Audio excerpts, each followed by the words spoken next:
Salut tout le monde, c'est Jojol, le keynote d'Apple d'octobre 2014 est terminé. Je vous propose ici un résumé rapide où je vais présenter les nouveaux produits qu'Apple a présentés. Tout d'abord, on a eu le droit à une présentation du nouvel iPad, l'iPad Air 2. Il possède le même design que son prédécesseur, cependant il est plus fin, dû à un écran plus fin qui est d'ailleurs couvert d'un revêtement anti-reflet, ce qui n'était pas le cas avant. Il est aussi plus léger, 437 grammes. Vous avez maintenant une nouvelle couleur dans la gamme iPad, la couleur or. Par contre, ils ont enlevé le bouton silencieux sur cette nouvelle version, c'est un petit peu bizarre. Cette tablette est équipée d'une puce A8X 64 bits, le CPU est 40% plus rapide que le processeur A7, le processeur précédent, et il est aussi 2,5 fois plus rapide dans les performances graphiques par rapport au A7. Il est accompagné d'un coprocesseur M8, et même si la puissance a monté d'un cran sur ce nouvel iPad, eh bien son autonomie reste raisonnable.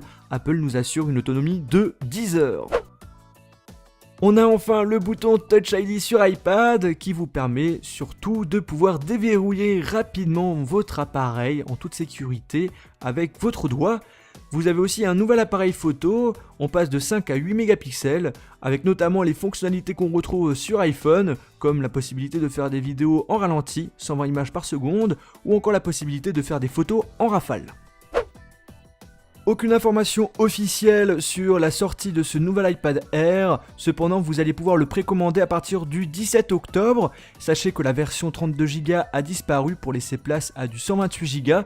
Il est vendu à partir de 499€ pour la version Wi-Fi et 619€ pour la version cellulaire. Ensuite, on nous a présenté très rapidement l'iPad mini 3 qui n'a pas vraiment de différence par rapport au Retina, il y a juste la fonctionnalité Touch ID en plus et la couleur en or qui a fait son apparition, donc rien de fou. Son prix, eh bien vous pouvez l'avoir à partir de 399€ en version Wi-Fi et 519€ en version cellulaire, et pour les précommandes c'est aussi le 17 octobre. Puis on nous a présenté un nouvel iMac 27 pouces qui vient compléter la gamme, l'iMac avec écran Retina 5K, avec une résolution monstrueuse de 5120 par 2880 pixels, donc pour ceux qui font de la photo ou de la vidéo, ça sera un régal de travailler avec ce genre de machine. Ensuite, bien entendu, il est composé des derniers composants, dernier cri, je vais pas m'attarder là-dessus, vous pouvez l'acheter maintenant à partir de 2599€. Puis petite surprise pour le Mac Mini, il a été légèrement modifié, il est désormais équipé d'un nouveau processeur plus rapide et de 2 ports Thunderbolt 2.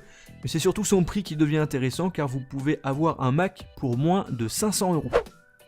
Ces Macs seront sous le nouveau Mac 10 Yosemite qui est d'ailleurs disponible gratuitement à partir d'aujourd'hui pour les anciens Mac bien évidemment compatibles. Et bien j'espère que cette vidéo vous a plu, on se retrouve dans une prochaine vidéo iOS ou Android sur ma page Facebook, Twitter, Google+, et n'oubliez pas de vous abonner sur ma chaîne YouTube. Salut!